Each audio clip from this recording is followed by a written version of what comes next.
नमस्कार। आदर्श विद्या मंदिर कोलिया की ऑनलाइन कक्षा में आपका हार्दिक अभिनंदन। आज हम चौथे पाठ के प्रश्नों के बारे में जानेंगे। पिछले वीडियो में मैंने बताया था चौथे पाठ का अर्थ, और आज चौथे पाठ के कुछ प्रश्नों के बारे में हम जानकारी ले रहे हैं। सबसे पहला प्रश्न उच्चारण कीजिए। नीचे लिखा हुआ है ऊपरी, अधः, उच्चैः, नीचैः, बहिः, अलम, कदापि, अन्तः, पुनः, कुत्र, कदा, एकदा।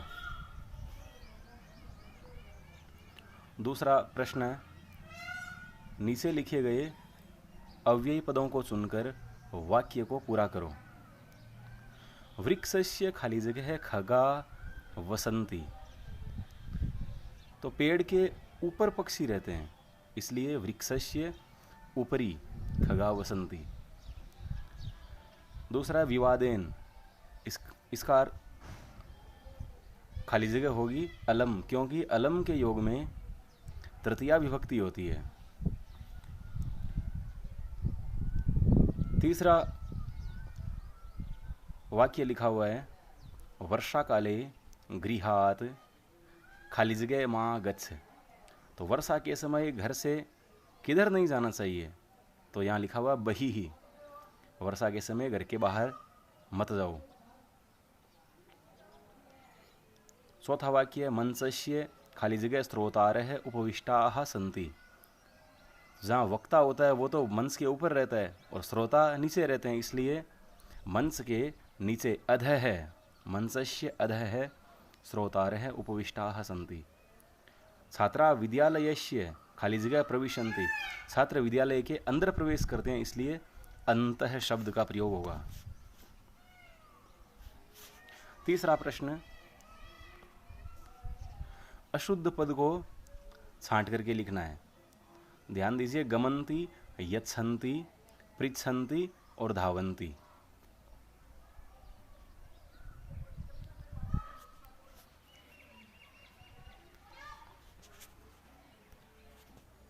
तो इसके अंदर गमन्ति का प्रयोग होगा।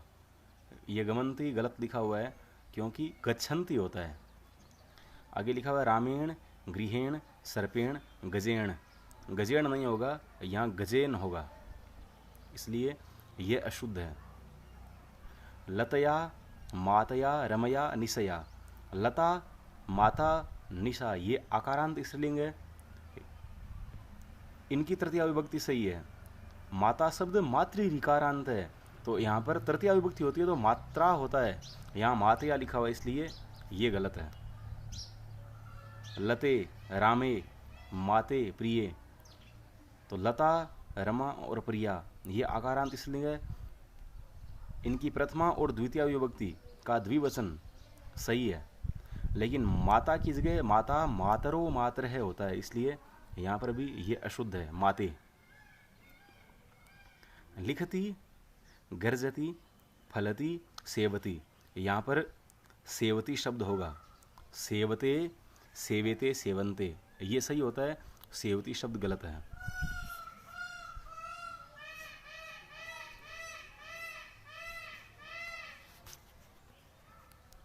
अगला प्रश्न,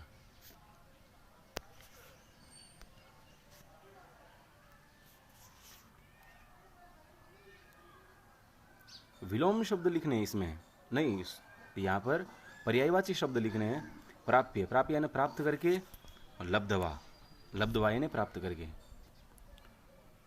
कुशला, पहले ही विसर्ग लिखा हुआ है, दक्षाः। हर्षस्य, प्रसन्नताया। देहस्य, शरीरस्य।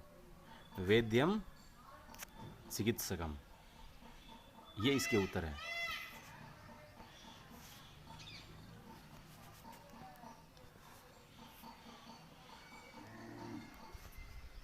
अगला प्रश्न, नीचे लिखे हुए प्रश्नों के उत्तर एक पद में देना है।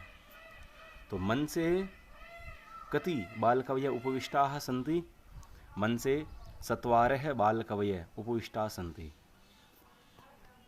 के कोलाहलं कुर्वन्ति? शोर कौन कर रहे हैं? श्रोतारः। यहाँ 4 हो जाएगा, 4 है, यहाँ श्रोतारः हो जाएगा।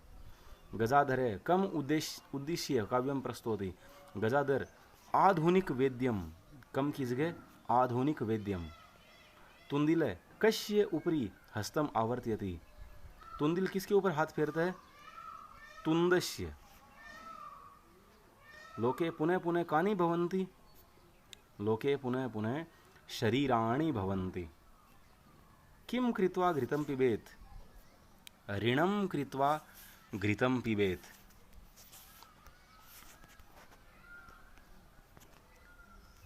नीचे लिखे हुए पदों को सुनकर कक्षा की कथा की पूर्ति करो। नासिकायामेव वारं वारं खड्गेन दूरं मित्रता मक्षिका व्यजनेन उपाविशत छिन्ना सुप्त प्रिय।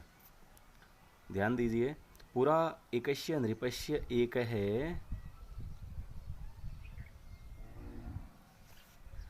प्रिय वानरः आसीत्। एकदा नृप सुप्तः आसीत्। वानरः व्यजनेन तम अवीजयत्। तदेव एका मक्षिका नृपस्य नासिकायाम् उपाविशत्। यद्यपि वानरः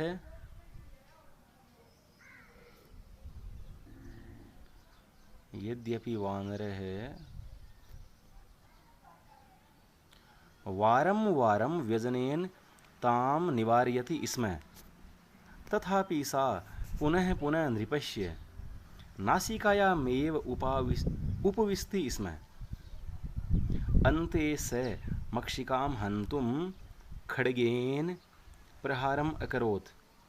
मक्षिका तु उड्डीय दूरं गता, किन्तु खड्गप्रहारेण नृपस्य नासिका छिन्ना अभवत्।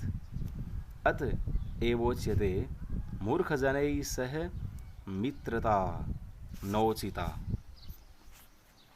ये इसकी खाली जगह है। जैसे मैंने बोला है, आप आराम से भर सकते हैं। अगला प्रश्न है विलोम शब्द। विलोम शब्द अध है। अध यानी नीचे, ऊपरी यानी ऊपर।